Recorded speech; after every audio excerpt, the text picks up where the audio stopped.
Hello dear students. तो आइए solve करते हैं क्लास 10th मैथमेटिक्स एक्सरसाइज 7.1 का क्वेश्चन नंबर 10।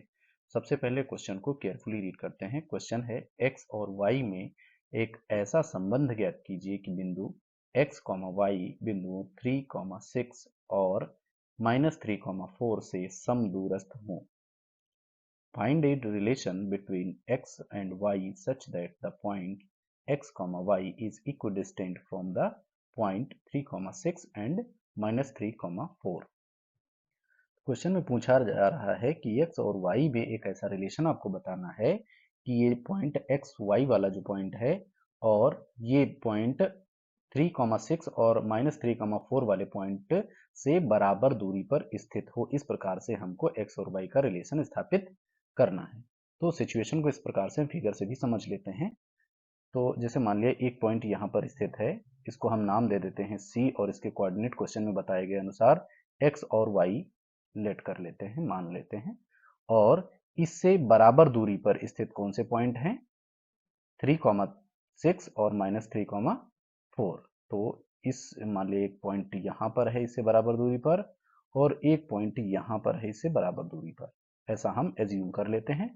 इसको हमने C माना है तो इनको हम मान लेते हैं A और इसको मान लेते हैं B। और A के कोऑर्डिनेट हमारे हो जाएंगे अकॉर्डिंग टू द क्वेश्चन 3, 6 और B के कोऑर्डिनेट आपके हो जाएंगे -3, 4। इस प्रकार से ये सिचुएशन बनती है। इसको अगर हम मिला दें इस प्रकार से तो ये क्या बन जाएगी आपकी AC बन जाएगी और ये क्या बन जाएगी आपकी BC बन जाएगी। तो हमें x और y का ऐसा संबंध बताना है, ऐसा रिलेशन बताना है कि ये जो C पॉइंट है वो A से और B से बराबर दूरी पर स्थित हो। और इसी कंडीशन को हम यहाँ पर एजम्पशन के रूप में यानी माना के रूप में लिख लें। माना बिंदु C जिसके कोऑर्डिनेट क्या हैं x, y हैं। ये बिंदुओं, कौन से बिंदुओं की बात कर रहे हैं हम? A और B की। A इसके कोऑर्डिनेट 3, 6 हैं तथा B इसके कोऑर्डिनेट क्या हैं आपके -3, 4 से समदूरस्थ है, से समदूरस्थ है। तो इस प्रकार की सिचुएशन को हमने लेट कर लिया है, मान लिया है। अब लिखेंगे हम प्रश्नानुसार। प्रश्नानुसार क्या है? प्रश्नानुसार हम जानते हैं कि जैसा प्रश्न में बताया गया कि C पॉइंट A और B से बराबर दूरी पर है, तो इससे क्या क्लियर होता है? इससे क्लियर होता है कि AC और BC हमारी क्या है? बराबर हैं। तो इसे हम प्रश्नानुसार लिख लेंगे AC इक्वल टू BC। अब हमें क्या करना है? डिस्टेंस फार्मूला का यूज करके AC और BC की डिस्टेंस को फाइंड करेंगे और इसी दौरान हमको x और y का रिलेशन भी फाइंड हो जाएगा। तो AC को फाइंड करने के लिए हमारा डिस्टेंस फार्मूला, अब हम यहाँ पर बार बार डिस्टेंस फार्मूला नहीं लिखेंगे क्योंकि डिस्टेंस फार्मूला आपने प्रीवियस क्वेश्चंस में अच्छे से समझ लिया होगा, आपको याद हो गया होगा। तो अब हम यहाँ पर सीधे वैल्यू को प्लेस करते हैं तो ये क्या हो जाएगा अंडर रूट। अब AC के कॉन्टेस्ट में देखेंगे A और C, तो हमारा x2 हो जाएगा x, फिर -x1 3 whole square plus y2 इसका क्या है y है, माइनस ये 6 है, y1 आपका 6 है, इसका स्क्वायर हो जाएगा इक्वल टू। अब इसी प्रकार से हम BC के कॉन्टेस्ट में देखेंगे तो हमारा x2 है x माइनस और x1 है -3, तो इसको हम -3 इस प्रकार से लिख करके इसका स्क्वायर करेंगे प्लस y2 है आपका y और y1 है -4, इसका स्क्वायर करेंगे, इधर भी अंडर रूट लग जाएगा। अब दोनों तरफ अंडर रूट है तो ये कैंसिल हो जाएगा अंडर रूट। अब यहाँ पर x -3 है तो x -3 को हम क्या कर सकते हैं कि ये a - b का होल स्क्वायर जैसी कंडीशन बन रही है, तो यहाँ पर इसे हम उसी हिसाब से ओपन करेंगे। तो यहाँ पर इसको हम जब ओपन करेंगे a - b का होल स्क्वायर वाली सर्वसंख्या का यूज करते हुए, तो लिखा जाएगा x स्क्वायर प्लस b यानी आपका 3 है तो 3 का स्क्वायर -2 इंटू एक्स इंटू 3, एक ब्रैकेट में आ जाएगा, प्लस इसको भी उसी प्रकार से ओपन किया जाएगा, ये भी a माइनस बी का होल स्क्वायर की कंडीशन में है, तो Y square plus 6 square minus 2 into Y into 6 equal to, अब यहाँ पर क्या होगा, यहाँ पर सिचुएशन जो बनेगी आपकी x, अब ये माइनस से ब्रैकेट ओपन होगा, माइनस माइनस प्लस, तो सिचुएशन हो जाएगी x प्लस 3 का होल स्क्वायर प्लस यहाँ पर y माइनस 4 का होल स्क्वायर है, तो यहाँ पर भी a माइनस बी का होल स्क्वायर वाली समीकरण का यूज होगी,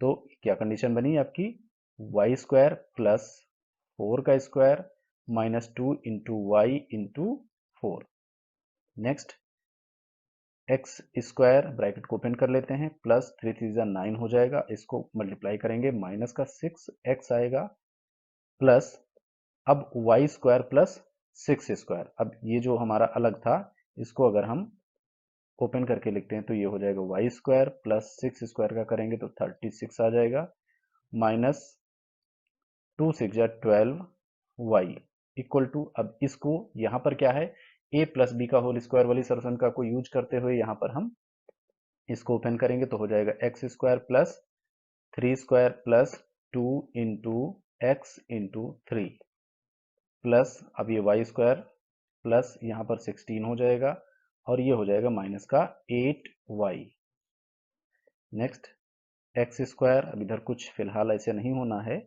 तो plus 9 minus 6x plus Y square plus 36 minus 12y equal to X square plus 9 plus 2 3 6x plus Y square plus 16 minus 8y। अब हम यहाँ दोनों साइड्स को कंपेयर करेंगे, देखेंगे कौन सी चीजें हमको बराबर मिल रही हैं, तो यहाँ पर देखिए एक्स स्क्वायर बराबर मिल रहा है, कैंसिल हो जाएगा, 9 और 9 बराबर मिल रहा है, कैंसिल हो जाएगा, वाई स्क्वायर कैंसिल हो जाएगा, और अब हमारे पास इधर देखते हैं क्या बचा, तो यहाँ हमारे पास बचा minus 6x minus 12y plus 36 equal to, इधर क्या बचा, प्लस का 6x और प्लस 16 माइनस 8y। अब हम क्या करेंगे, इनका पक्षांतर कर लेते हैं, तो ये प्लस का 6x है तो इधर तो ये माइनस का ही रहेगा और ये भी हो जाएगा माइनस का 6x माइनस 12y, अब इधर से y इधर आएगा तो प्लस का 8y हो जाएगा। अब अगर हम चाहें तो ये 16 इधर ही रखते हैं और ये 36 को इधर ले आते हैं, ये माइनस का 36 हो जाएगा।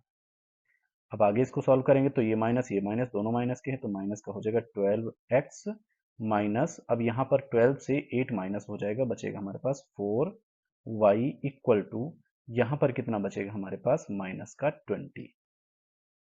अब आप देख पा रहे हैं ये सभी पद, सभी टर्म यहाँ पर माइनस में है, तो इसको अगर हम प्लस में करना चाहें तो इसे हम -4 से डिवाइड कर सकते हैं पूरे समीकरण को, तो यहाँ पर लिख सकते हैं हम समीकरण को -4 से